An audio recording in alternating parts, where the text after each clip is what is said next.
मी ज्या हेअरस्टाईल दाखवेल त्या हेअरस्टाईल माझ्या मुली फार मन लावून करतात आणि तीच हेअरस्टाईल कंप्लीट केल्याशिवाय आम्ही पुढे जात नाही. तर तुम्ही पाहू शकता त्या खूप मन लावून तीच हेअरस्टाईल करतायत.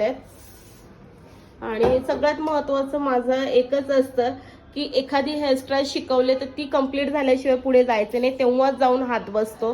तर काय वाटतं? हो, खूप छान वाटतं की आपण लगेचच तिथे हेअरस्टाईल करून घेतो की त्याची प्रॅक्टिस एवढी छान होते आणि त्याच्यामुळे कुठलीही हेअरस्टाईल छान पद्धतीने आम्ही आता करू शकतो. थँक्यू. गोड सुंदर फिनिशिंग पण येते. फिनिशिंगने काम करणं फार गरजेचं आहे. आणि सध्या आता ट्रेंडिंगमध्ये जे चाललेले आहेत मेसी, तर त्याच्यावर प्रॉपर फोकस आहे मुलींचा. ओके.